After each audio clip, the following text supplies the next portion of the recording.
Code on Social Security, 2020. A unified Social Security framework consolidates multiple labor laws to extend coverage to all workers, including informal, gig, and platform economies.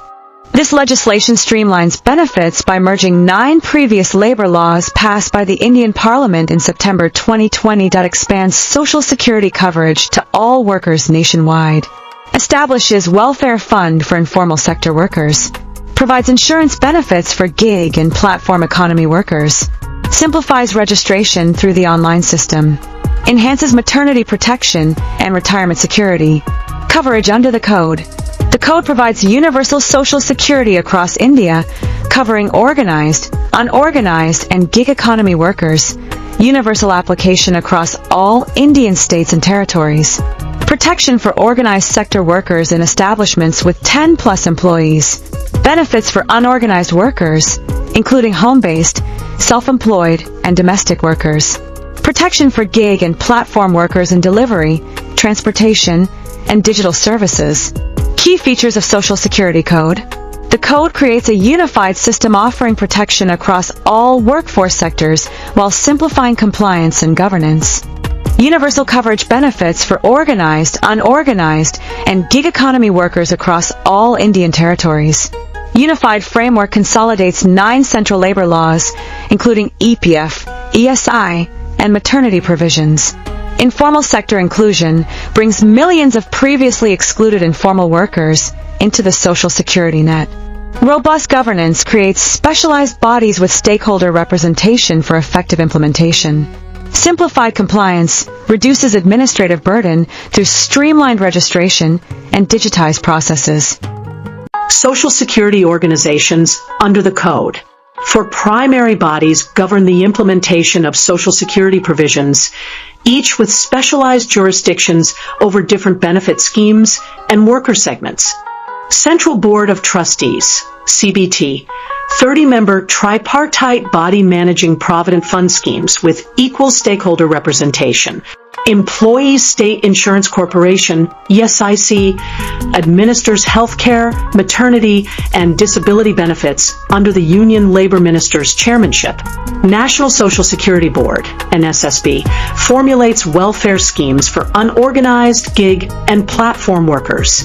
Building Workers Welfare Board state-level bodies providing accident coverage, education, and housing support using construction cess. Employee Benefits Provident Fund, and insurance. EPFO provides Social Security through matched contributions, 10 to 12%, pension benefits, and insurance coverage up to 7 lakhs. Employee Provident Fund Organization, EPFO, key benefits. Employer contribution 12% of basic wages for establishments with 20+ employees, 10% for smaller workplaces. Employee contribution matches employer's amount deposited into individual EPF accounts with interest. Pension Scheme 8. 33% of employer's contribution diverted to pension scheme, EPS, with 15,000 salary cap. Insurance coverage up to 7 lakhs to family through employees' deposit-linked insurance, EDLI, upon employee's death. Governance. The Central Board of Trustees, CBT, administers government, employer, and employee representation. Health and maternity benefits. ESI scheme provides health care for employees earning up to $21,000 monthly through employer-employee contributions. Maternity benefits include 26 weeks of paid leave and workplace support systems. Employees State Insurance, ESI scheme, for employees earning up to $21,000 monthly. Healthcare coverage. Medical benefits for employees, spouses, dependents. Contributions, employee 1.75%, employer 4.75% of wages. Sickness benefit 70% of salary during illness, up to 91 days. Facilities 151 hospitals and 1,418 dispensaries nationwide. Maternity benefits. Per Maternity Benefit Amendment Act 2017.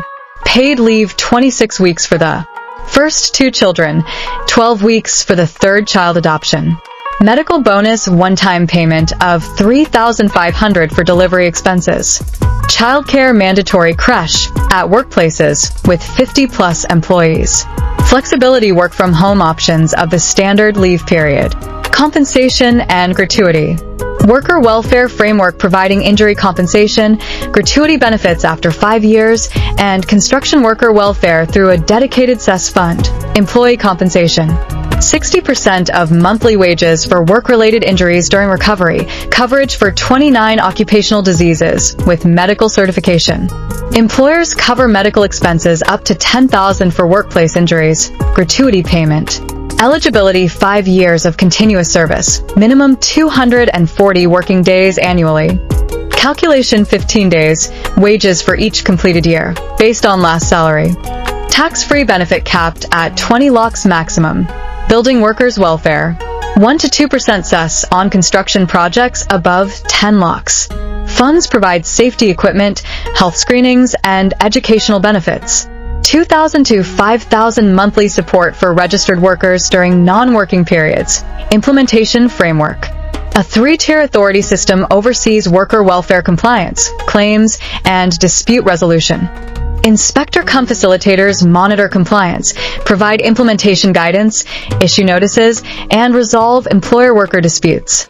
Competent authorities evaluate injury claims, calculate gratuity payments, resolve benefit disputes, and ensure timely welfare delivery. Appellate authorities review contested orders, conduct hearings, deliver binding decisions, and interpret welfare legislation. The Code on Social Security, 2020.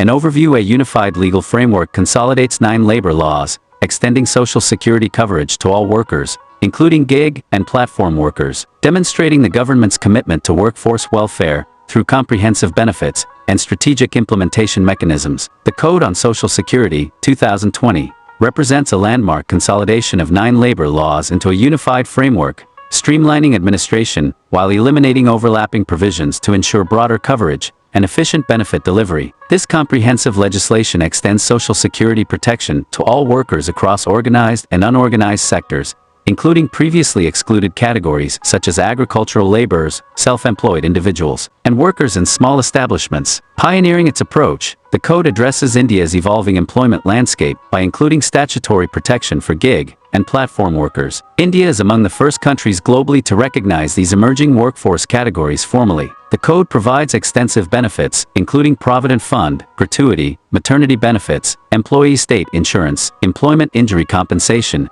housing facilities, educational schemes, skill upgradation, funeral assistance, and old age protection. The legislation establishes the National Social Security Board, state Social Security boards, and the Central Board of Trustees for proper fund management and scheme administration to ensure effective governance and implementation. Implementation follows a strategic graded approach with varying thresholds for different schemes, enabling smaller establishments to integrate into formal Social Security systems as they develop progressively. The Code creates specialized provisions for building and construction workers, including a dedicated welfare fund and portable benefits that follow workers as they move between projects and locations. Enacted by Parliament in 2020 and receiving presidential assent on September 28, the Code emerged from extensive consultations with workers' organizations, employers' associations, and state governments. This forward-thinking legislation fulfills the government's commitment to enhancing workforce welfare, while establishing a comprehensive Social Security framework that aligns with international labor standards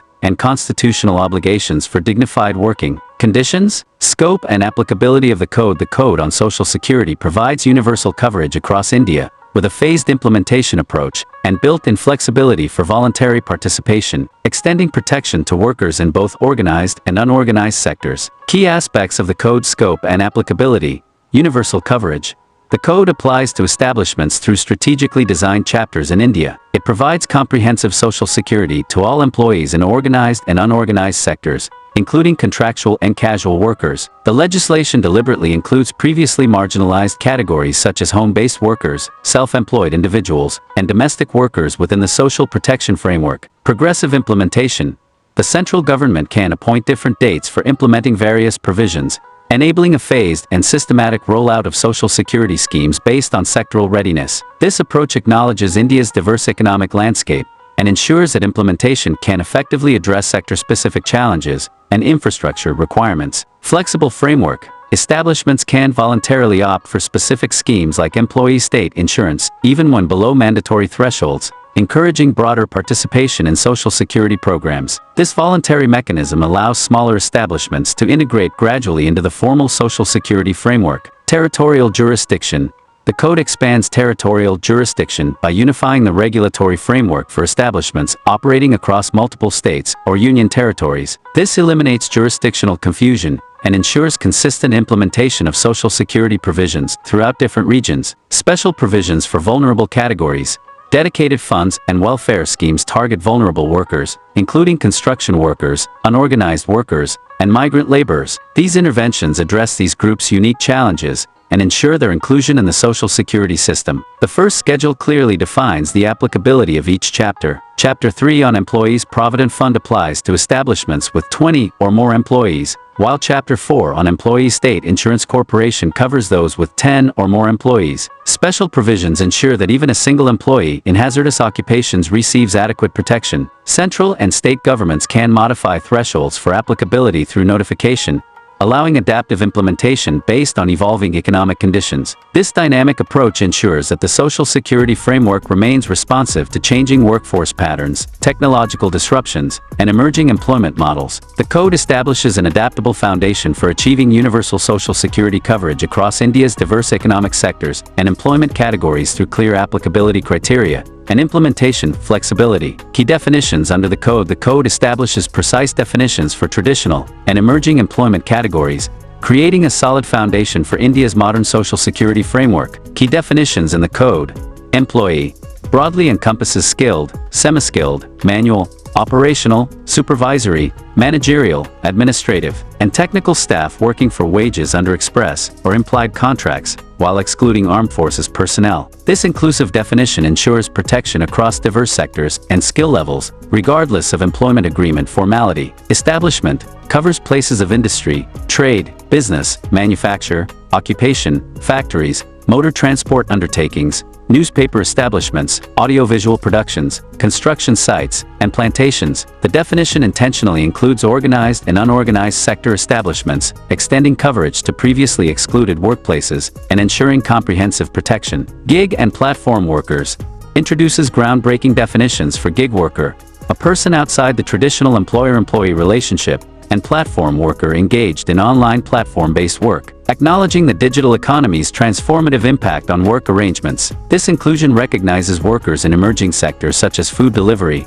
ride-sharing, and app-based services who previously operated in regulatory uncertainty. Wages specifies components, including basic pay, dearness allowance, and retaining allowance, while explicitly excluding bonuses, accommodation value, pension contributions, and specific allowances. This precise definition prevents contribution manipulation and ensures consistent application across all schemes. Unorganized worker encompasses home-based workers, self-employed persons, and wage workers in unorganized sectors, as well as organized sector workers excluded from specific provisions. This comprehensive definition addresses most of India's workforce without formal employment contracts or social protection. Building worker distinctly defines construction workers engaged in building operations, including skilled, semi-skilled, and unskilled laborers, establishing targeted protections for this vulnerable category frequently exposed to hazardous conditions and employment instability. The Code introduces forward-looking definitions recognizing the evolving nature of employment relationships in contemporary India. Establishing standardized terminology across all Social Security schemes clarifies implementation,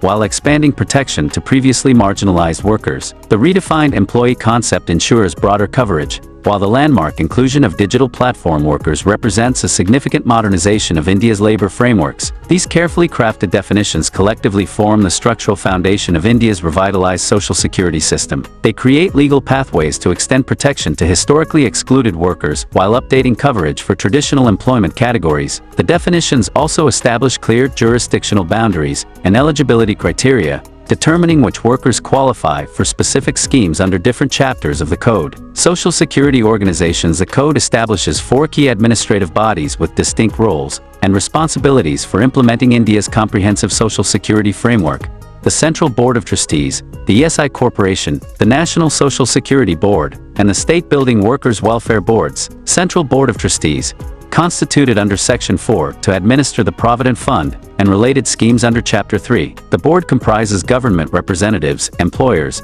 and employees chaired by a central government appointee. As a legal entity with perpetual succession, it can sue and be sued. The board oversees Provident Fund investments, ensures establishment compliance, and maintains transaction records supported by executive and regional committees for nationwide implementation. Employee State Insurance Corporation, established under Section 5 to administer the Employee State Insurance Scheme. Its membership includes central and state government officials, employers, employees, medical practitioners, and elected representatives. The corporation manages a nationwide network of healthcare facilities and can establish medical education institutions to enhance service quality. It administers comprehensive benefits to insured persons and their families, including sickness, maternity, disablement, and dependence benefits. National Social Security Board, created under Section 6 specifically for unorganized sector workers, this board recommends welfare schemes, monitors implementation, and advises the government on matters affecting unorganized, gig, and platform workers. The board researches Social Security needs, evaluates existing schemes,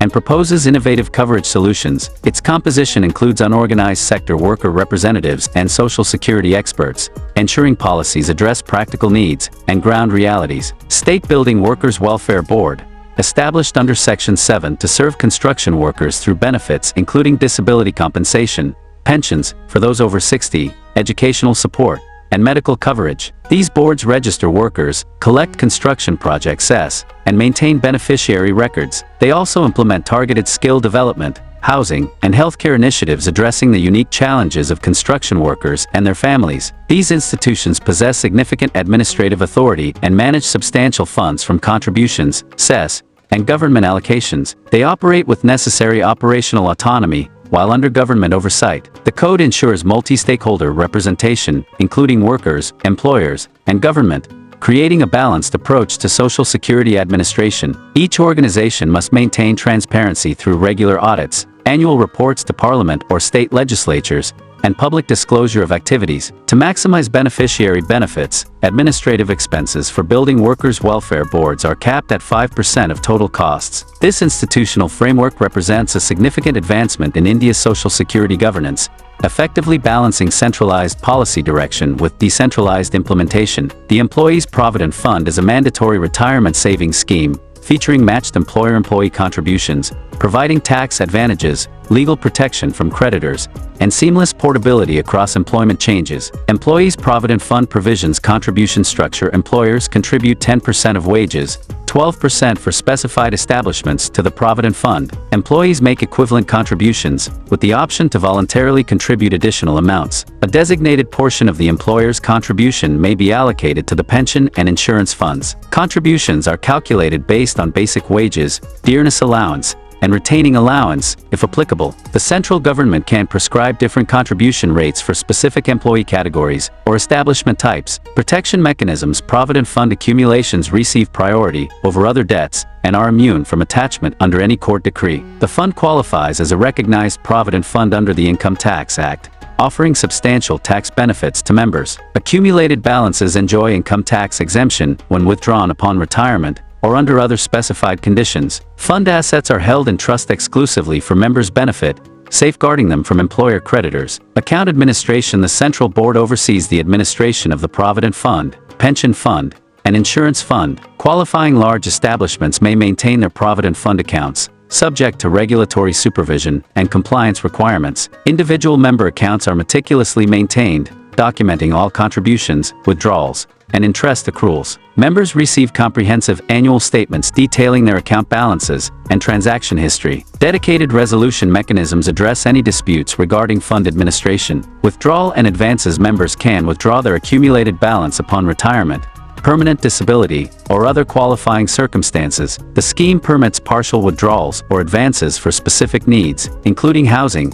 medical treatment, education, or marriage expenses. In cases of financial hardship, the Central Board may authorize advances under conditions outlined in the scheme. Portability: when changing employment, workers can transfer their accumulated Provident Fund and pension balances to their new employer, ensuring uninterrupted Social Security coverage throughout their careers. The Universal Account Number (UAN) system facilitates seamless transfers by linking all accounts associated with a member. This portability feature eliminates administrative complications and prevents retirement savings from being fragmented across multiple accounts. The Provident Fund scheme establishes a mandatory savings framework to ensure financial security during retirement. The Central Provident Fund Commissioner, appointed under Section 14, leads the administrative structure with support from additional commissioners and specialized officers. Funds are invested according to patterns prescribed by the central government, balancing security with reasonable returns on workers' lifetime savings. Members' accounts are credited with interest at rates determined periodically by the central government in consultation with the Central Board. The scheme incorporates nomination provisions to ensure prompt payment of accumulated benefits to designated beneficiaries following a member's death. Employers who fail to remit contributions or violate statutory provisions face severe penalties, including imprisonment and financial sanctions. Regular inspections and audits safeguard member interests and enforce compliance with all statutory requirements. Employee state insurance provisions. A comprehensive social insurance scheme provides employees with health care and financial benefits funded through employee contributions and administered by a dedicated corporation with efficient dispute resolution mechanisms. Key components of ESI Fund and administration. The Employee State Insurance Fund combines contributions, government grants, and other income sources. A Director General and Financial Commissioner led the corporation, maintaining regional offices nationwide for efficient service delivery. The central government regulates administrative expenses to ensure fiscal responsibility. Contribution framework. Employers contribute 3.25% and employees 0.75% of wages, with the employer responsible for deducting and remitting the employee's share. The central government periodically notifies the wage ceiling for coverage. Newly implemented areas and smaller establishments, fewer than 10 employees benefit from reduced contribution rates. Benefits package. The scheme offers comprehensive coverage, including sickness benefits, 70% of wages for up to 91 days, maternity benefits, full wages for 26 weeks, disablement benefits, up to 90% of salary, dependents benefits, 90% of wages to deceased worker's family, medical care, and funeral expenses, up to $5,000. The Rajiv Gandhi Shramik Kalyan Yojana provides unemployment allowance for workers affected by establishment closure or retrenchment. Coverage scope. The scheme applies to factories and establishments with 10 or more employees, 20 in specified areas, covering workers earning up to the government-notified ceiling. Special provisions exist for seasonal factories, remote establishments, and specific employee categories to ensure appropriate coverage. Dispute resolution mechanism. State-established employees insurance courts adjudicate ESI-related claims and disputes. These courts operate with civil court powers but follow streamlined procedures for faster resolution. Appeals can be made to the High Court on substantial questions of law. The ESI scheme is a social insurance program that pools risks across the workforce and distributes benefits based on need, rather than individual contribution amounts. The corporation enhances service delivery through medical education institutions and occupational health research. State governments provide medical treatment facilities through shared funding arrangements. Strict penalties ensure employer compliance with registration and contribution requirements. Since its 1948 inception, the scheme has continuously evolved to address modern workforce needs. Recent initiatives focus on digital transformation, administrative efficiency, and expanded sectoral coverage. The ESI Corporation maintains an extensive healthcare network, including hospitals, dispensaries, and diagnostic centers, complemented by partnerships with premier medical institutions for specialized care. This integrated approach ensures comprehensive health protection for insured workers and their families throughout India. Gratuity provisions. Gratuity is a statutory lump sum payment awarded to employees after 5 years of continuous service, calculated at 15 days' wages for each completed year, with mandatory insurance requirements and structured dispute resolution mechanisms. Key aspects of gratuity provisions. Eligibility requirements. Employees qualify for gratuity after completing 5 years of continuous service, 3 years for working journalists. This requirement is waived in cases of death, disablement, or expiration of fixed-term employment. The Code expressly includes fixed-term employees for pro-rata gratuity benefits. Calculation method. Gratuity is computed at 15 days' wages for each completed year of service, or part exceeding 6 months, based on the employee's last drawn wages. Seasonal establishments calculate 7 days' wages per season. The central government periodically notifies maximum gratuity limits. Payment process. Eligible employees or their nominees must submit gratuity applications in the prescribed format. Employers must determine the amount within 30 days, provide official notice, and arrange payment within the same period. Late payments incur interest at government-specified rates. The code appoints competent authorities to resolve any disputes. Continuous service definition. Continuous service encompasses uninterrupted work, or work with permissible breaks, such as authorized leave, accidents, or strikes. Monthly paid employees require at least 190 working days in the preceding 12 months, while other employees must complete 240 days of service. Forfeiture conditions. Gratuity may be partially or wholly forfeited if an employee's services are terminated for serious misconduct or actions causing financial damage to the employer. Such forfeiture requires confirmation by the competent authority based on the severity of the misconduct. The gratuity system rewards employee loyalty and long service with a significant lump sum payment upon employment termination. Non-government employers must obtain gratuity liability insurance or establish an approved gratuity fund to secure these payments. This mandatory insurance safeguards employees' interests even during employer financial difficulties. The competent authority possesses judicial powers to resolve disputes over gratuity eligibility or amounts, with explicit provisions for appealing decisions. Gratuity payments remain tax-exempt up to the statutory limit, offering substantial financial benefit at service conclusion. Upon an employee's death, gratuity transfers to their nominated beneficiary or legal heir, providing crucial family financial support. The provisions extend to contract laborers meeting eligibility criteria, reflecting the code's commitment to inclusive Social Security. Employers must maintain comprehensive records for all gratuity-eligible employees, including detailed service history and wage information. Non-compliance with gratuity provisions triggers penalties under the code. For multi-branch establishments, the principal employer bears responsibility for all gratuity payments, ensuring consistent application across the organization. Furthermore, gratuity amounts receive protection from attachment in civil, revenue, or criminal court proceedings, preserving this essential retirement benefit for employees. The code establishes comprehensive maternity benefits, including 26 weeks of paid leave, financial assistance, medical leave extensions, and workplace protections to safeguard women's health and career progression during and after pregnancy. This demonstrates India's commitment to women's workforce participation and maternal welfare. Maternity benefit provisions leave entitlement. Female employees are entitled to 26 weeks of paid maternity leave, with a maximum of 8 weeks before delivery. For women with 2 or more surviving children, this entitlement reduces to 12 weeks. Adoptive and commissioning mothers in surrogacy arrangements receive 12 weeks of leave from the date of receiving the child. These forward-thinking provisions acknowledge diverse paths to motherhood and provide appropriate support for each circumstance. Benefit calculation. Maternity benefits are calculated based on the average daily wage for a woman's absence immediately before and after delivery. To qualify, women must have worked for at least 80 days in the 12 months preceding the expected delivery date. The calculation incorporates all typically paid allowances,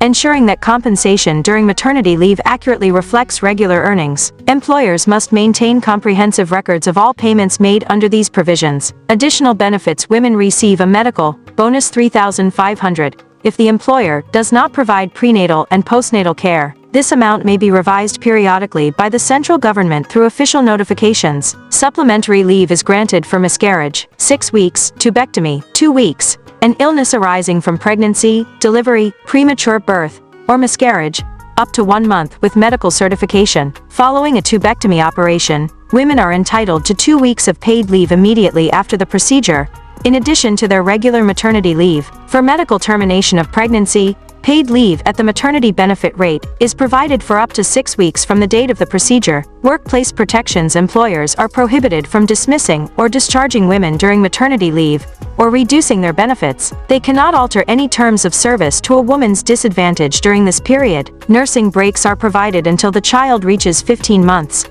enabling mothers to continue breastfeeding after returning to work. Establishments with 50-plus employees must provide creche facilities, with 4 permitted visits daily for the mother. These facilities must meet prescribed standards for safety, sanitation, and child care quality. All establishments must inform women employees in writing and electronically about available maternity benefits at appointment. Women have the right to file complaints with inspectors if denied maternity benefits, with mechanisms in place for dispute resolution through appropriate authorities. The maternity benefit provisions aim to safeguard the health and well-being of women workers during pregnancy and after childbirth. The code prohibits employers from knowingly employing women during the 6 weeks immediately following delivery. Pregnant women cannot be assigned arduous work, extended hours, or any tasks likely to interfere with pregnancy or fetal development. Women may work from home after utilizing maternity benefits if the nature of work permits, based on mutual agreement with the employer. Compliance with these provisions is monitored through a robust inspection system,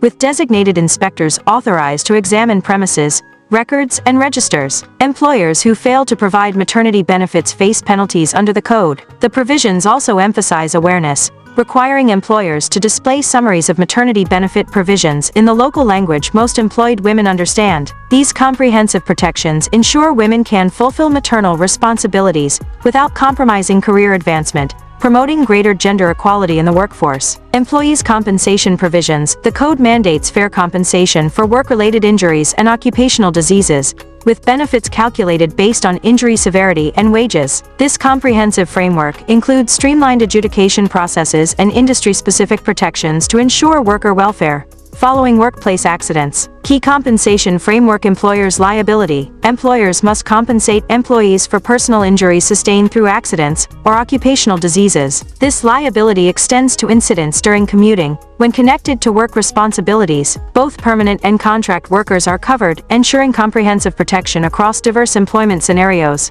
1. Compensation calculation. Benefits are structured according to injury severity. Death claims receive 50% of monthly wages multiplied by an age-based factor.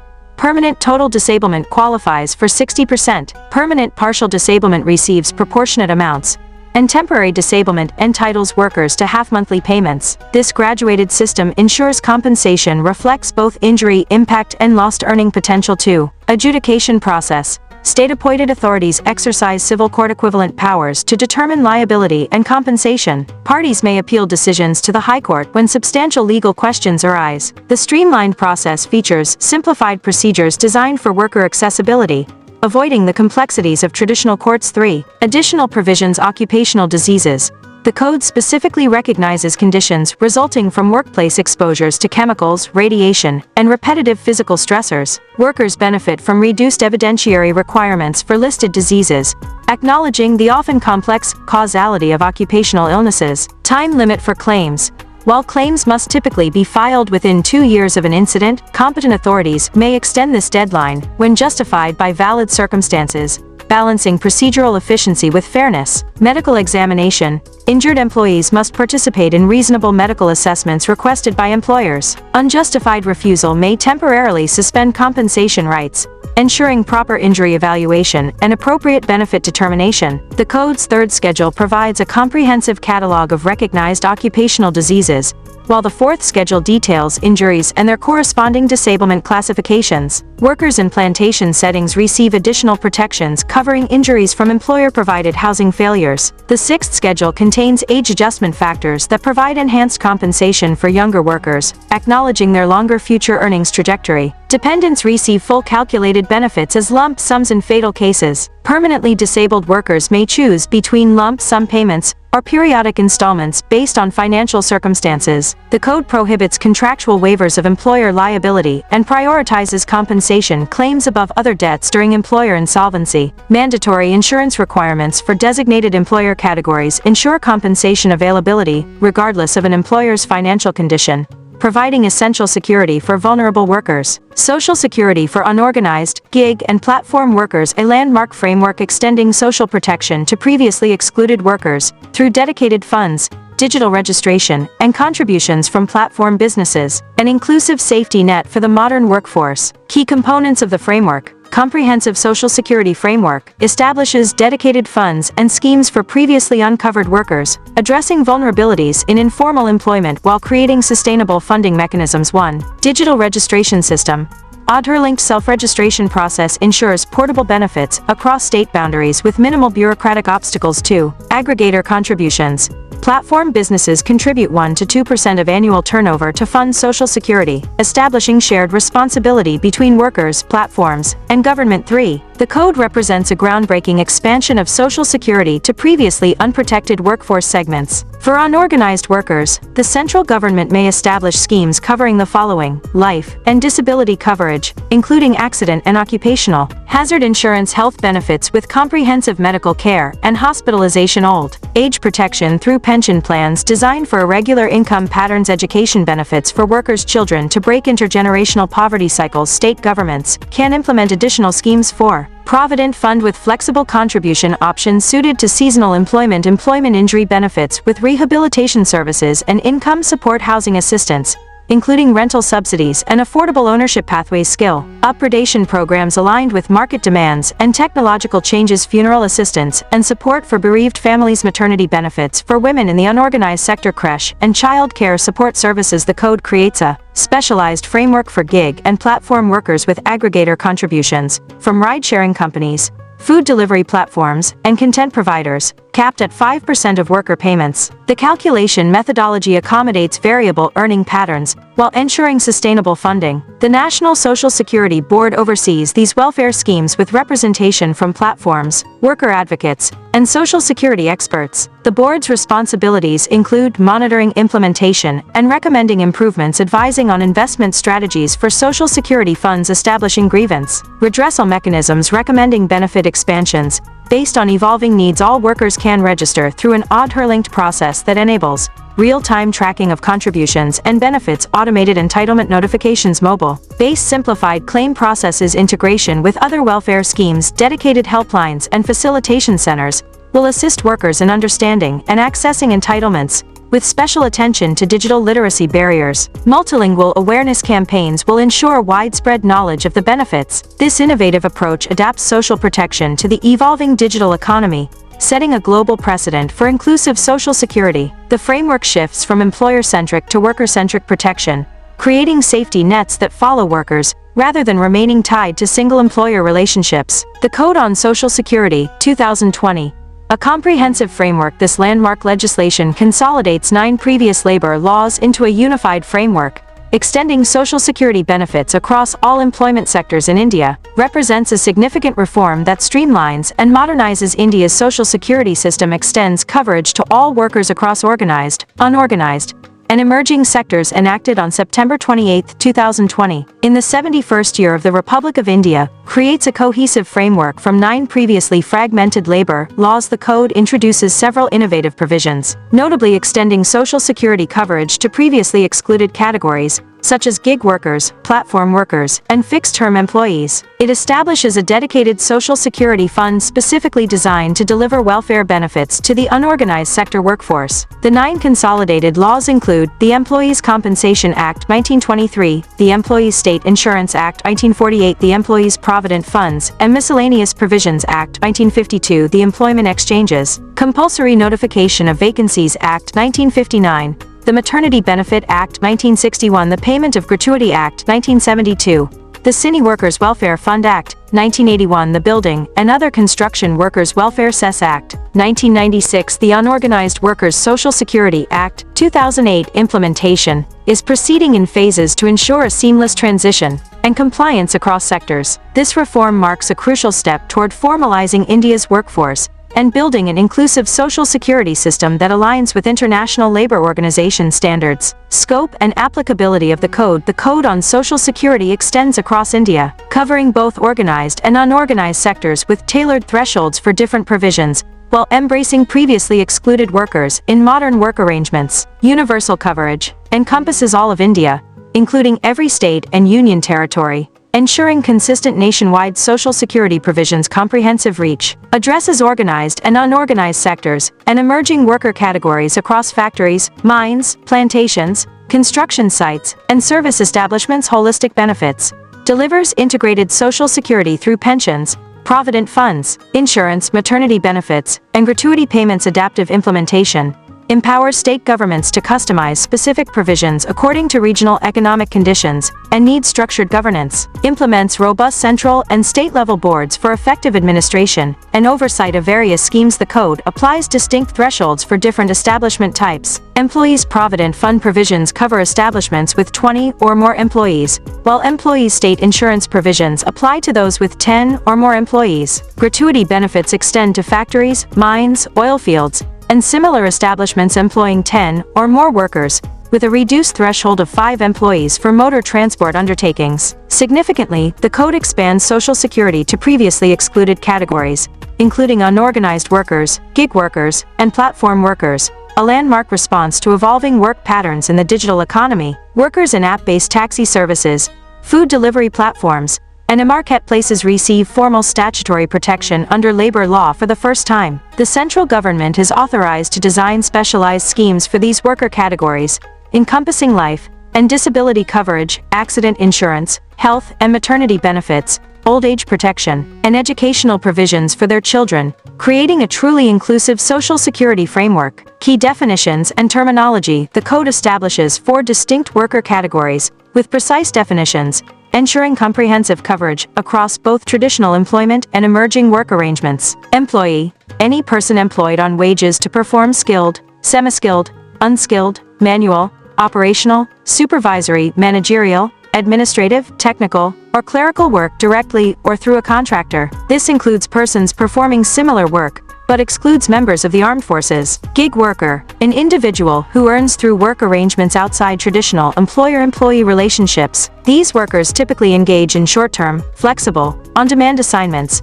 often facilitated by digital platforms but not exclusively limited to them. Platform worker: a person who provides specific services or solves specific problems through online platforms in exchange for payment. This includes workers in transportation, delivery, home services, content creation, and similar activities mediated by digital platforms. Unorganized worker includes home-based, self-employed, or wage workers in the unorganized sector, as well as organized sector workers not covered by specific provisions. This encompasses construction workers, street vendors, domestic workers, agricultural laborers, and others typically working without formal employment contracts. These definitions represent a significant evolution in labor legislation by formally recognizing non-traditional work arrangements within the Social Security framework. Including gig and platform workers acknowledges the digital economy's impact on employment patterns and extends social protection to these emerging categories. The comprehensive definition of unorganized workers closes previous regulatory gaps, ensuring vulnerable workers can access essential Social Security benefits. These carefully crafted definitions are fundamental to the code's implementation as they determine eligibility for various Social Security schemes. Each category receives tailored provisions that address their unique working conditions and needs, reflecting the code's commitment to inclusivity and adaptability in an evolving work landscape. Social Security organizations: the code establishes 4 pivotal administrative bodies implementing comprehensive Social Security schemes across organized and unorganized sectors, each with distinct mandates and governance frameworks. Key administrative bodies: Central Board of Trustees administers the Employees Provident Fund and related schemes under Chapter 3 composition. Tripartite structure, with representatives from central government, state governments, employers, and employees' powers. Strategic investment decisions, scheme implementation oversight, and prudent fund administration manages India's largest retirement fund with fiduciary responsibility to millions of subscribers. Employees State Insurance Corporation manages comprehensive health insurance and related benefits under Chapter 4. Composition, led by the Director General as chairperson with balanced representation from central and state governments, medical professionals, and employee representatives. Functions, delivers integrated medical care, sickness benefits, maternity protection, and disability support. Maintains an extensive nationwide network of dedicated hospitals and dispensaries, ensuring healthcare accessibility. National Social Security Board oversees welfare schemes for unorganized workers, gig workers, and platform workers. Composition, strategic blend of central government appointees, unorganized sector representatives, and state government nominees. Focus, expanding Social Security coverage to previously excluded workforce segments through innovative approaches. Formulates and recommends suitable schemes, while establishing robust monitoring mechanisms for effective implementation. Building workers Welfare Board administers specialized welfare funds for construction workers. Composition, collaborative structure including government officials and representatives from the construction industry and workers. Functions, efficient cess collection management, provision of accident employment coverage, educational assistance, and housing schemes operates through coordinated central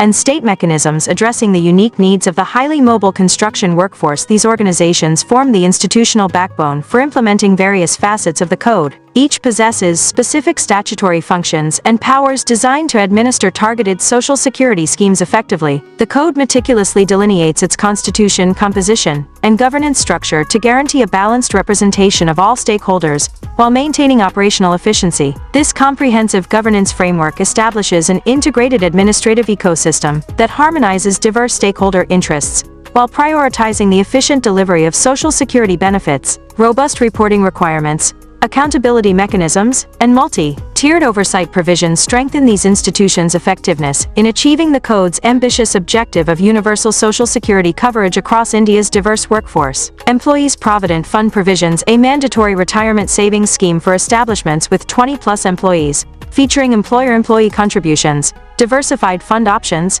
conditional withdrawals, and seamless account portability between employers. Key provisions include contribution structure. Employers contribute 10% of wages, 12% in certain establishments, matched by employee contributions. Employees can enhance retirement savings through additional voluntary contributions to their Provident Fund. 1. Fund management. The Central Board administers 3 distinct funds: fund, pension fund, and insurance fund, investing them according to strategic patterns that balance safety with optimal returns. 2. Withdrawal flexibility.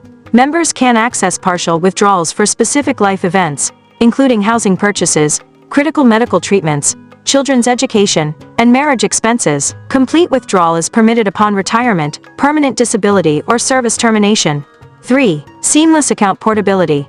Accumulated benefits transfer automatically when changing jobs between covered establishments, ensuring uninterrupted Social Security coverage throughout one's career. 4. Tax advantages. All contributions qualify for income tax deductions, making the Provident Fund an efficient tax-saving instrument while building retirement security. 5. Competitive returns. The Central Board announces annual interest rates on accumulated funds, typically offering higher guaranteed returns than comparable savings instruments. 6. Universal Account Number, UAN.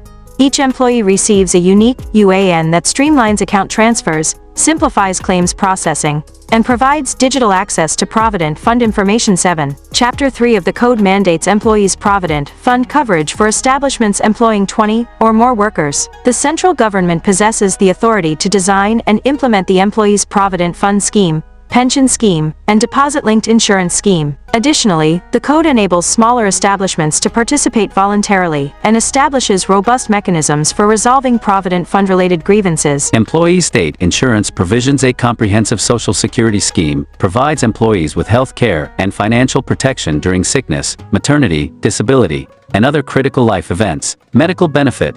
Holistic health care for insured persons and their families through ESI hospitals and dispensaries, covering outpatient care, hospitalization, specialist consultations, diagnostics, medicines, and rehabilitation services. Sickness benefit. Financial support during certified illness at 70% of wages for up to 91 days annually, with extensions available for certain prolonged diseases. Maternity benefit. Wage replacement for 26 weeks during pregnancy and confinement, including comprehensive prenatal and postnatal care. Disablement benefit. Temporary disablement compensation at 90% of wages and permanent disablement pension calculated based on earning capacity loss due to work-related injuries. Dependents benefit. Monthly pension for surviving spouse, children, and dependent parents of insured persons who die from employment injury or occupational disease. Funeral expenses. Financial assistance to the eldest surviving family member to cover the funeral costs of the deceased insured person. Unemployment allowance. Relief payments under Rajiv Gandhi Shramik Kalyan Yojana for insured persons who become unemployed after at least 3 years of contribution. Chapter 4 establishes the Employee State Insurance Scheme for establishments with 10-plus employees, delivering comprehensive social insurance through medical care and financial benefits. The Employee State Insurance Corporation administers the program via an extensive network of healthcare facilities nationwide. The scheme operates contributory, with employers providing 3.25% and employees contributing 0.75% of wages. A tripartite governing body representing government, employers, and employees ensures balanced stakeholder representation. The ESIC maintains a reserve fund and strategically invest surplus funds to ensure the scheme's long-term sustainability. Over time, ESI coverage has expanded from its initial focus on factory workers to encompass various establishments in both organized and unorganized sectors. The wage ceiling for eligibility continues to be periodically adjusted to reflect inflation and evolving economic conditions. Gratuity provisions. Gratuity is a statutory financial reward for employee loyalty, payable after 5 years of continuous service at 15 days' wages per completed year, disbursed upon termination of employment 5 years of service. Minimum continuous employment required for gratuity eligibility, 3 years for working journalists, 15 days wages. Standard gratuity calculation rate per completed year of service, 7 days wages. Special rate for employees of seasonal establishments, calculated per season, 10 million.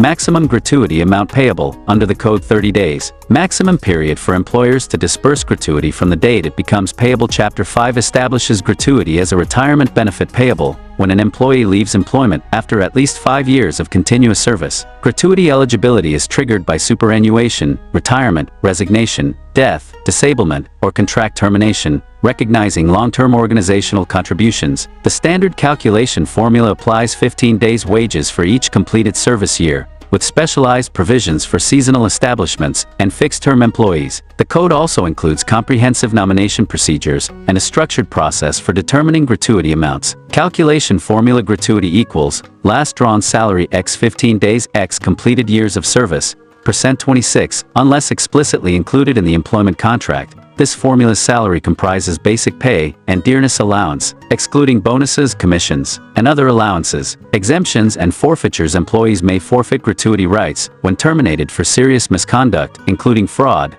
violent behavior, theft, or deliberate property damage. However, forfeiture applies proportionally, affecting only the service period connected to the misconduct. Tax implications. Gratuity payments receive tax exemption up to statutory limits under Section 10(10) of the Income Tax Act. These exemption thresholds vary across employment categories. Government employees, Payment of Gratuity Act covered employees, and other workforce segments. Employers must ensure prompt gratuity disbursement within 30 days from when it becomes payable. Late payments incur interest penalties at government-specified rates. This provision serves as a crucial Social Security measure, acknowledging employees' long-term organizational contributions while providing financial security after employment cessation. Maternity benefit provisions. The code provides comprehensive maternity benefits, including 26 weeks of paid leave, nursing breaks, and creche facilities, while protecting women from dismissal during pregnancy. Eligibility requires a minimum of 80 days of prior service. Eligibility service requirement: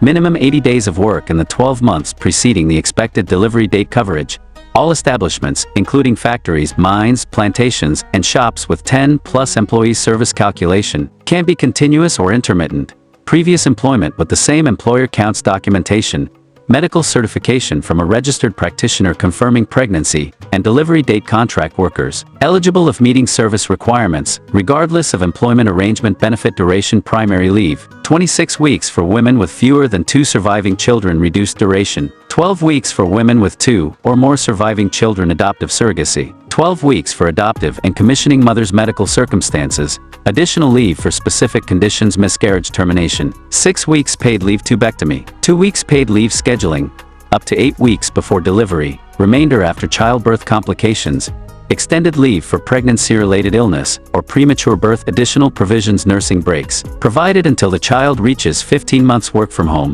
available where feasible, based on the nature of the work. Creche facilities, mandatory in establishments with 50+ employees, with 4 daily visits permitted. Job security, protection against dismissal during pregnancy, position guarantee upon return. Working conditions, no disadvantageous changes permitted during pregnancy. Information rights, detailed maternity benefits must be disclosed at appointment. Medical support, bonus of $3,500 for prenatal and postnatal care. Death benefits, nominated beneficiary receives benefits if the woman dies during the maternity period. Implementation and compliance. Record keeping, employers must maintain documentation of benefits provided. Grievance mechanism, complaints for benefit denial can be filed with authorities. Penalties, fines for violations, possible imprisonment for repeated offenses. Monitoring, inspectors appointed under the code oversee compliance. Transparency, the abstract of provisions must be displayed in the local language in a conspicuous place. These provisions balance supporting women's health and children's well-being while ensuring continued workforce participation. The code recognizes women's dual roles as caregivers and economic contributors, providing comprehensive protections to support both aspects effectively. Employees' Compensation Provisions Chapter 7 establishes comprehensive employer liability for work-related injuries and occupational diseases, with compensation determined by injury severity, wage levels, and age factors. The Code provides a structured dispute resolution mechanism to ensure fair and timely settlements. Key provisions: employer liability, mandated responsibility for personal injury caused by workplace accidents or occupational diseases. Compensation framework, structured calculation system based on injury type, wage level, and applicable age factors. Dispute resolution, dedicated system through appointed commissioners and specialized employees. Insurance courts. Chapter 7 establishes employer liability for compensation when employees suffer injuries or contract diseases during employment. The compensation structure is carefully calibrated based on the nature and severity of the injury or illness. Compensation framework. Death, 50% of monthly wages multiplied by the relevant age factor, or 120,000, whichever is higher. Permanent total disablement, 60% of monthly wages multiplied by the relevant age factor, or 140,000, whichever is higher. Permanent partial disablement, proportionate percentage of compensation as specified in Schedule I, relative to the degree of disability. Temporary disablement, 25% of monthly wages payable fortnightly during the disablement period. Recognized occupational diseases. Part A, acute conditions, including anthrax, lead poisoning, mercury poisoning, and silicosis. Part B, progressive conditions such as skin cancer, asbestosis, and bronchopulmonary diseases. Part C, exposure-related conditions, including diseases caused by ionizing radiation and toxic chemicals. The Code includes comprehensive schedules detailing recognized occupational diseases and prescribing specific factors for calculating appropriate compensation. It establishes transparent procedures for filing claims and resolving disputes through specialized authorities. Dispute resolution mechanism. Claim filing, claims must be submitted within 2 years from the accident date or disease onset. Commissioner authority,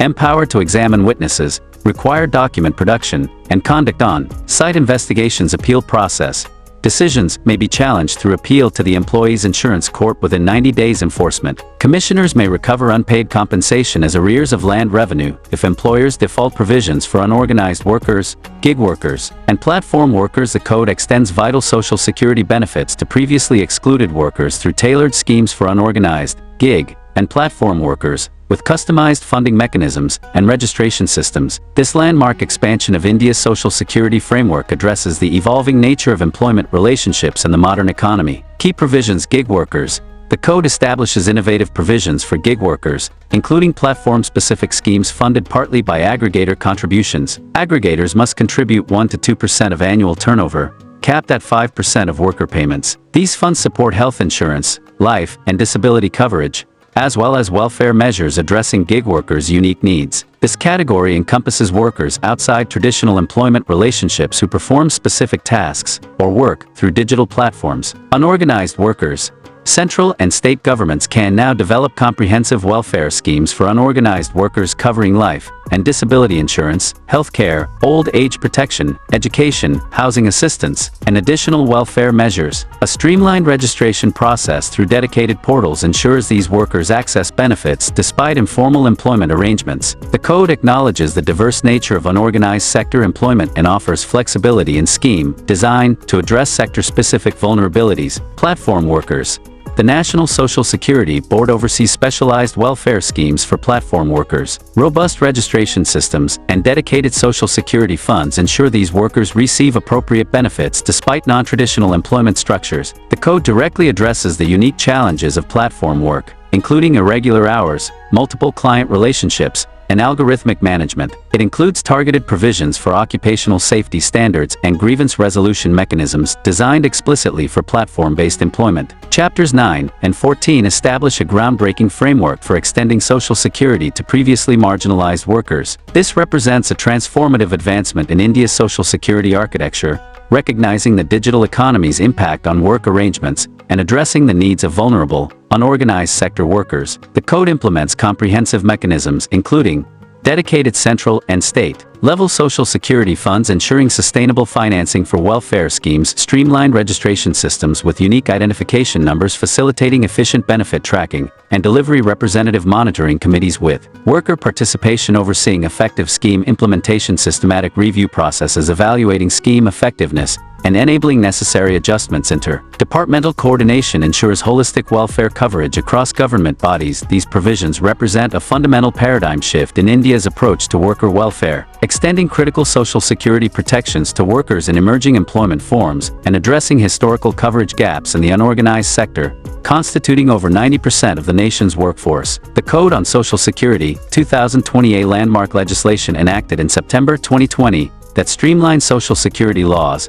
and extends vital benefits to all workers across organized, unorganized, and emerging sectors. Enacted on September 28, 2020, Act No. 36 of 2020, with presidential assent, designed to consolidate and modernize India's social security legal framework, establishes comprehensive social security coverage for all categories of workers throughout the country. Key features: integrates 9 separate labor laws into a unified, cohesive social security code, broadens the definition of employee to encompass gig economy workers, platform workers, and the unorganized sector, creates a dedicated social security fund to support unorganized workers, gig workers, and platform workers, implements universal social security protection, regardless of enterprise size, benefits, provided employee provident fund, EPF, ensuring financial security post-retirement employee state insurance, delivers comprehensive healthcare coverage, gratuity payments, rewarding long-term service commitment, robust maternity benefits, supporting women in the workforce, compensation for workplace injuries and occupation-related health conditions, implementation structure, Central Board of Trustees overseeing EPF administration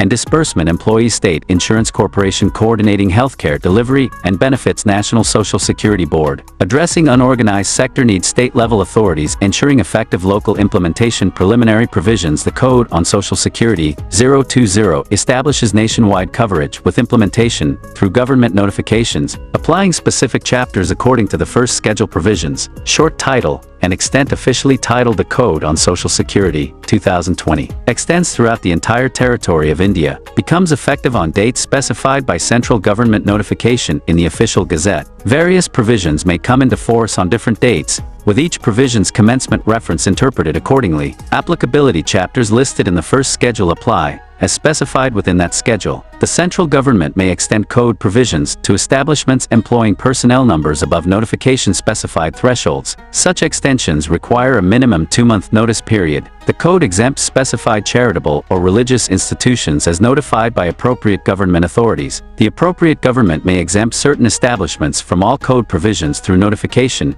and under specified conditions. Exemption authority: the appropriate government can exempt specific establishments or establishment categories from all code provisions through notification, subject to specified conditions. The central government may grant time-limited exemptions to establishments or establishment categories from all code provisions when public interest warrants. Chapter 4 exclusions: Chapter 4 provisions do not apply to central or state government establishments, including but not limited to the armed forces of the Union, Central Reserve Police Force, railways, and other notification exempted establishments. Key definitions: the code establishes 3 fundamental categories: employees, individuals working in various capacities; employers, entities that employ workers; and establishments, places where work activities occur. These definitions are fundamental to determining who and what falls under the code's jurisdiction. Employee: any person, excluding apprentices employed for wages by an establishment for directly or through contractors for to perform skilled, semi-skilled, or unskilled work across manual,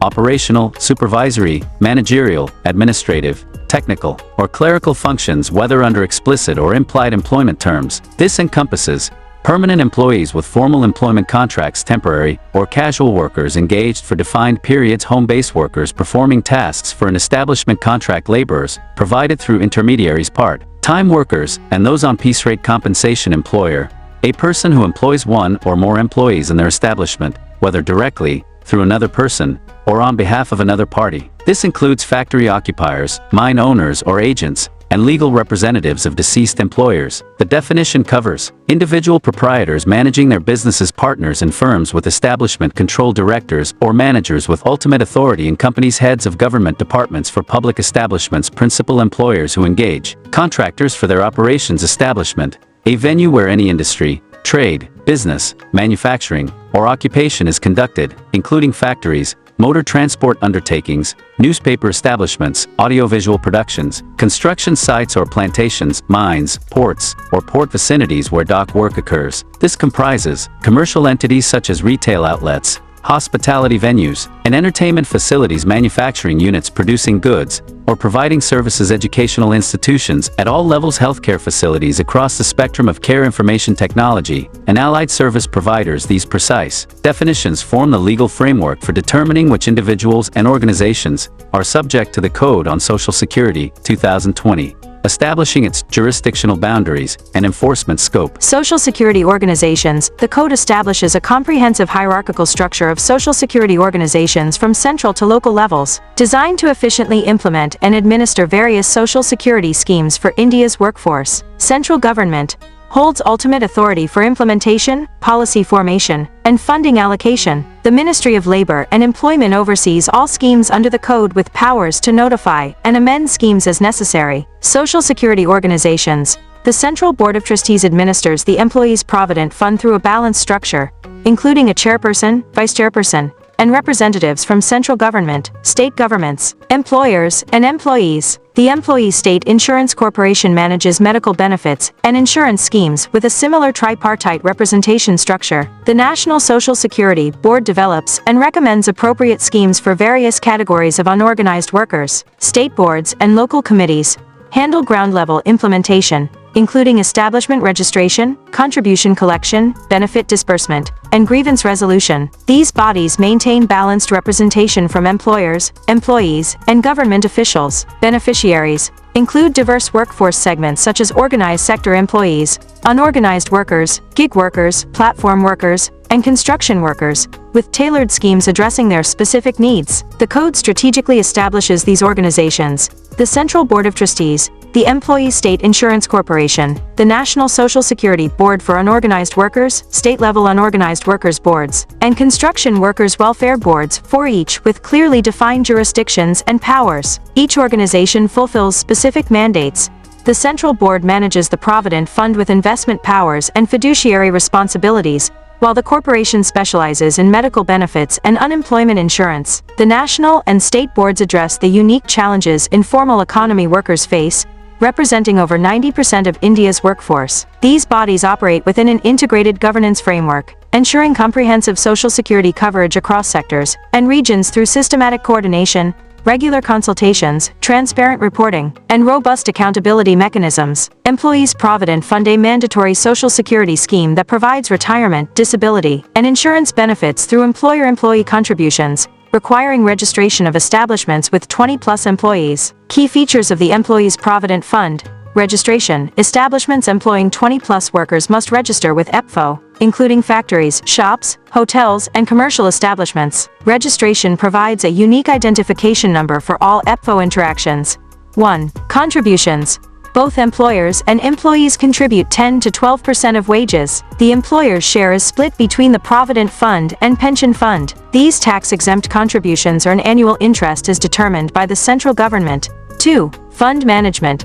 The Central Board strategically invests funds following prescribed patterns that balance safety, liquidity, and returns. The portfolio includes government securities, debt instruments, and equities within regulatory limits. 3. Benefits. Members receive comprehensive retirement, disability, and insurance benefits. Few complete withdrawal is permitted upon retirement at age 58, with partial withdrawals allowed for specific needs like housing, education, medical treatment, or marriage. 4. Portability. The Universal Account Number, UAN, facilitates seamless PF membership continuation across job changes, eliminating the need for employer account transfers. 5. Withdrawal flexibility. Members can access partial funds for crucial life events, such as housing purchases, education expenses, medical emergencies, and marriage, subject to eligibility conditions and service requirements. 6. The central government is empowered to establish schemes, including the Employees' Provident Fund Scheme, Employees' Pension Scheme, and Employees' Deposit-Linked Insurance Scheme. The Provident Fund maintains recognition under the Income Tax Act 1961, ensuring tax benefits for members. The EPF operates through a robust three-tier administrative structure: the Central Board of Trustees at the apex making policy decisions, regional committees providing oversight, and local offices managing daily operations, including enrollment, fund collection, and claim settlements. The EPFO's digital portal enhances user experience through paperless transactions, real-time claim tracking, and transparent fund management for all stakeholders. Employees state insurance, a comprehensive social security scheme providing healthcare and financial benefits to employees, is funded through employer-employee contributions and administered by the ESI Corporation. Registration: establishments with 10+ employees earning up to $21,000 monthly must register with ESIC. Registration is mandatory under the ESI Act 1948, with penalties for non-compliance. Contributions: employers contribute 3.25%, while employees contribute 0.75% of wages. The government periodically revises the wage ceiling to ensure adequate coverage. Medical benefits: comprehensive healthcare services, including OPD treatment, hospitalization, medicines, specialist consultations, diagnostic tests, and preventive health check-ups for insured persons and their families through ESI medical facilities. Cash benefits: various financial supports, including sickness benefits, 70% of wages for up to 91 days, maternity benefits, full wages for 26 weeks, disablement benefits, dependents benefits, unemployment allowance under Rajiv Gandhi Shramik Kalyan Yojana, and funeral expenses. The Employees State Insurance Corporation administers the ESI scheme, delivering medical and cash benefits for sickness, maternity, employment injury, and support to dependents in case of death due to employment injury. The corporation establishes medical education institutions and hospitals to serve insured persons. As a statutory body, the ESI Corporation is headed by the Union Minister of Labor and Employment, with representation from central and state governments, employers, employees, and medical professionals. It operates an extensive network of over 150 hospitals, 1,500 dispensaries, and 800 branch offices nationwide, serving over 13 crore beneficiaries. The scheme also provides additional benefits, including the Atal Bimit Vyakti Kalyan Yojana for unemployed insured persons, vocational rehabilitation programs for the disabled, and preventive health education initiatives. ESIC conducts regular medical camps in industrial areas and offers specialized treatment through its super specialty hospitals in major cities. Gratuity provisions: gratuity is a statutory benefit payable after 5 years of continuous service, calculated at 15 days' wages per completed year, providing financial security to employees upon separation from employment under various circumstances as defined in the Code on Social Security. Eligibility: gratuity becomes payable to employees after rendering continuous service for at least 5 years upon superannuation, retirement, resignation, death, disablement, or termination of the fixed-term employment contract. The 5-year service requirement is waived in cases of death or disability. 1. Calculation: for each completed year of service, or part exceeding 6 months, employers must pay gratuity at 15 days' wages, based on the last drawn wage rate. The standard formula is monthly salary percent 26 x 15 x number of years of service. 2. Maximum amount: the gratuity amount cannot exceed the ceiling notified by the central government. Currently, this maximum is capped at Rs 20 lakhs, which is subject to periodic revision to account for economic changes. 3. Forfeiture: gratuity may be wholly or partially forfeited if an employee's services were terminated for causing damage to the employer's property, or for acts of violence or moral turpitude. Employers must provide substantial evidence to establish such misconduct. 4. Nomination: all gratuity-eligible employees must nominate one or more family members to receive the gratuity amount in the event of the employee's death. The amount is distributed to legal heirs per succession laws without a nomination. 5. Time limit for payment: employers must disburse gratuity within 30 days from the date it becomes payable. Any delay in payment attracts interest at government-specified rates, creating a financial incentive for timely compliance. 6. Tax implications: gratuity received is exempt from income tax up to specified limits under Section 10(10) of the Income Tax Act, providing significant tax advantages when prescribed conditions are met. 7. Controlling authority: the appropriate government appoints a controlling authority to administer gratuity payments, with powers to adjudicate disputes and issue binding orders enforceable on all concerned parties. 8. These gratuity provisions serve as recognition for employee loyalty and provide crucial financial support during transition periods, forming an integral component of India's employee social security framework. Maternity benefit: the Code guarantees 26 weeks of paid maternity leave, adoption benefits, bonuses, and essential workplace accommodation, including nursing breaks and creche facilities in establishments with 50+ employees. The maternity benefit provisions safeguard women's health and financial security during pregnancy and postpartum. These comprehensive protections apply to all establishments covered under the Code, ensuring dignified working conditions for women throughout their maternal journey. Duration 26 weeks of fully paid maternity leave for women with fewer than 2 surviving children, 12 weeks for women with 2 or more surviving children, option to utilize up to 8 weeks before the expected delivery date. Remaining leave period available after childbirth, up to 1 month of additional paid leave for pregnancy-related illness, delivery complications, or premature birth. Adoption and commissioning 12 weeks of maternity benefit for women legally adopting a child below 3 months of age, equal 12-week benefit for commissioning mothers. Biological mothers using surrogacy. Benefit period commences from the date the child is handed over to the adoptive or commissioning mother. Complete wage protection and benefits throughout this period. Legal safeguard against dismissal during the authorized absence. Medical bonus Rs 3,500 or amount is notified by the central government applicable when an employer does not provide prenatal and postnatal care available to women not covered under the SI Act, including dependents, specifically designed to offset childbirth and post-natal care expenses. Qualifies for income tax exemption under relevant provisions. Workplace facilities. Mandatory nursing breaks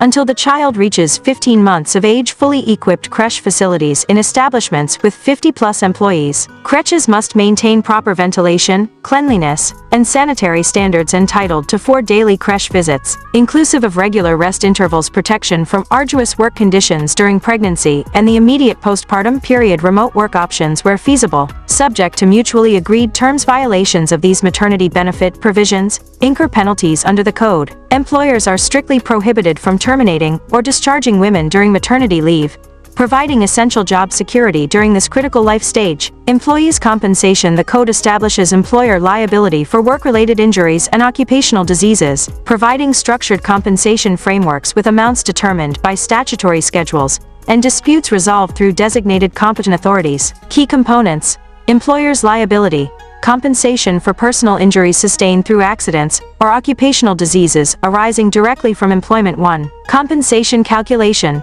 determined based on wages, age, and injury severity according to the 6th Schedule 2. Dispute resolution. Specialized competent authorities adjudicate claims with appeals permitted to the High Court on substantial legal questions. 3. Claim timeline. Claims must be filed within prescribed periods following accidents or occupational disease diagnosis. Medical verification.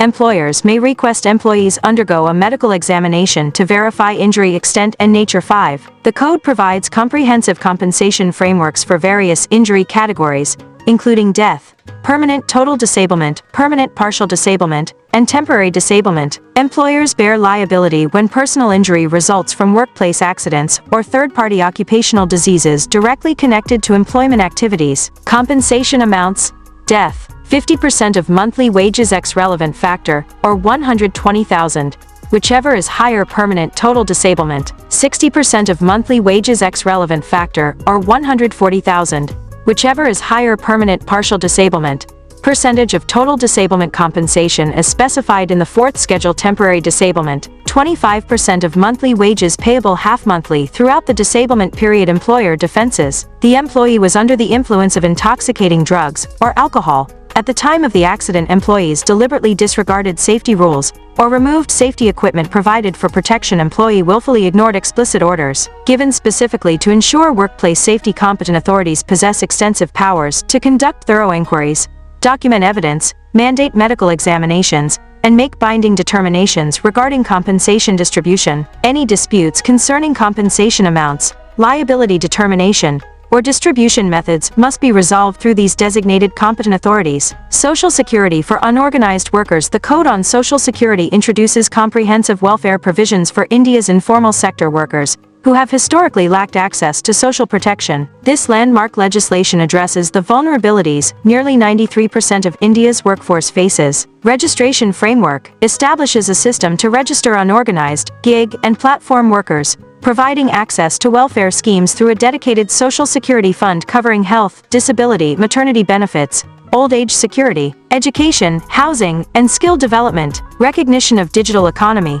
For the first time, it legally defines gig and platform workers, acknowledging evolving employment patterns in sectors like transportation, delivery, and professional services. Digital Identity System creates a dedicated portal that issues unique identification numbers for unorganized workers, enabling seamless access to benefits across geographical boundaries. Comprehensive welfare schemes. central and state governments will develop and implement programs covering life and disability coverage, insurance schemes providing financial protection for accidental death and disabilities, health and maternity benefits, medical coverage for workers and families, with maternity leave and childbirth assistance, old age protection, pension schemes and retirement benefits ensuring financial security in later years, education support, scholarships for workers' children and skill enhancement opportunities, housing assistance, subsidized housing and rental support programs for decent living conditions, skill development, training programs to enhance employability in evolving markets, sustainable funding mechanism, establishes a social security fund financed through central and state government contributions, corporate social responsibility funds, aggregator contributions, 1 to 2% of annual turnover, other prescribed sources, governance structure, implementation and monitoring overseen by designated authorities at national and state levels, ensuring effective administration, simplified access. Workers can obtain benefits through a streamlined process using their unique identification numbers, with digital service delivery enhancing accessibility. This progressive framework aims to gradually formalize the informal sector, while extending social protection to the most vulnerable workers, regardless of their employment arrangement or workplace setting.